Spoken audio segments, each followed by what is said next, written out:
All right, welcome to today's Explainer. Today, we're going to unlock what I like to call the secret cheat codes of math, integer exponents, and scientific notation. If you've ever wondered how scientists actually handle the universe's most extreme numbers, from massive galaxies to microscopic bacteria, without spending their entire day just writing out zeros, well, we're going to figure that out right now. Here's a quick look at where we're heading today. First, the power of numbers. Second, what are exponents, really? Third, dodging the exponent trap. Fourth, the laws of exponents. Fifth, a real-world application task. And finally, number 6, check your exponent skills. Let's dive right in. Section 1. The power of numbers.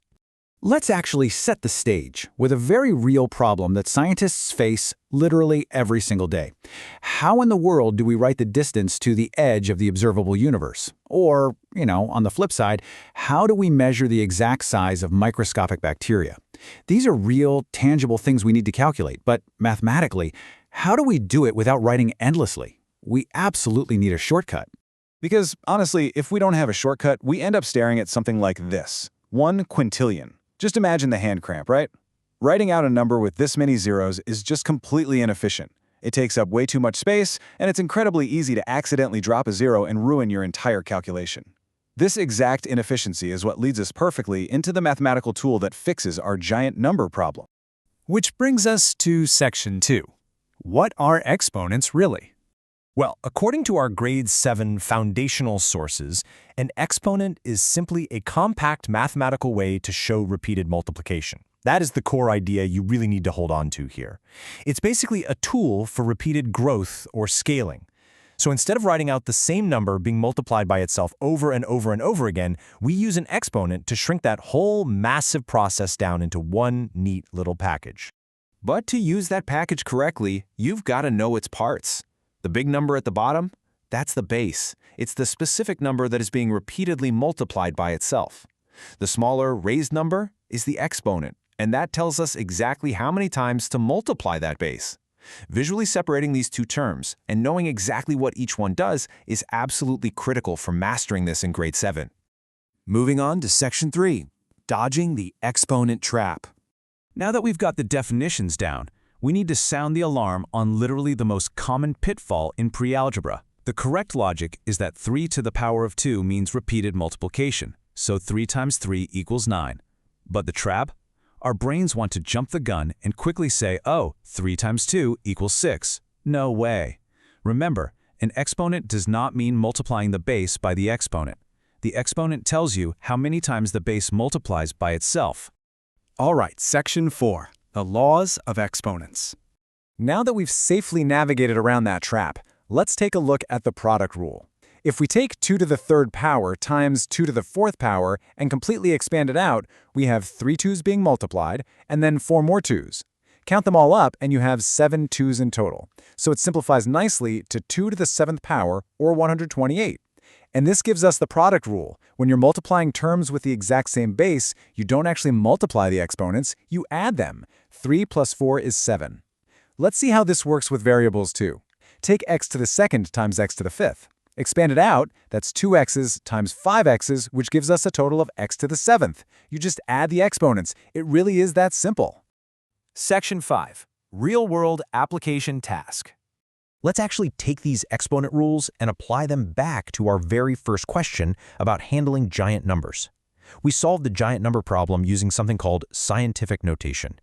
This is a very specific format that relies heavily on powers of 10, and it's the exact method scientists and astronomers use every day for measuring massive distances in space or tiny microscopic elements in a lab. It keeps the numbers manageable and, more importantly, accurate. Let's walk through a complete example step by step so you can see this in action. Let's say we have the standard number 45,000. Step 1 is simply identifying that standard number. Step 2 is where the magic happens. We move the invisible decimal point from the far right all the way over to the left until we create a number that sits perfectly between 1 and 10. For 45,000, boom, that gives us 4.5. Step 3, we count how many places we moved that decimal. We moved it 4 places to the left. Thanks to place value reasoning, that move tells us our exponent for our base of 10. It's 10 to the 4th power. Finally, step 4, we write the final scientific notation, 4.5 times 10 to the 4th. It's clean, it's elegant, and it completely saves us from writing out endless zeros. Okay, Section 6. Check your exponent skills.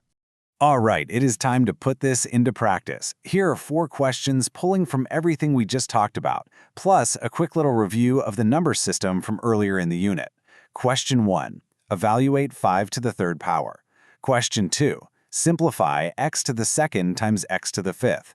Question 3. Write 0.0062 in scientific notation. And question 4. Is the fraction 3/7 a rational or irrational number? We're going to use the pause and think method here. Go ahead and pause this explainer, grab some scratch paper, and really try to solve these on your own. We'll review them together the second you're ready. Welcome back. Let's see how you did. For number 1, 5 to the third power is 125, because it's 5 times 5 times 5. For number 2, it simplifies to x to the 7th. Remember our product rule? We just add the exponents when the bases are the exact same. For number 3, 0.0062 in scientific notation is 6.2 times 10 to the negative third power. Since it's a tiny decimal, we had to move the decimal 3 places to the right, which gives us a negative exponent. And for number 4, 3/7 is a rational number because it can be written as a simple fraction. So, the crucial takeaway here is that mastering these core mechanics gives you a rock-solid foundation for literally everything else you'll do in pre-algebra. Now, before we wrap up, let's look at an optional above grade 7 core enrichment challenge for those of you wanting to push your algebra boundaries a bit. Can we estimate the square root of 50? Now, we know exponents are all about squaring numbers, but square roots reverse that whole process. So, how do we handle a number that isn't a perfect square? While the trick is estimating between 2 whole numbers, think about the perfect squares you already know.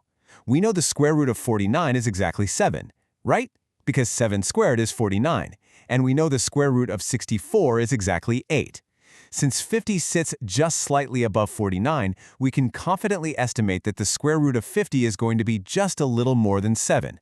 Understanding this kind of estimation logic sets a brilliant foundation for future algebra applications. And speaking of future applications, I want to leave you with this final, provocative thought. We've talked about measuring the universe and estimating roots today. But what if you had to use exponents to measure the exact distance across a physical right triangle ramp out in the real world? How would you apply the Pythagorean theorem to figure that out?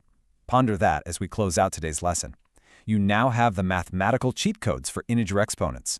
Keep practicing, stay curious, and I will catch you in the next explainer.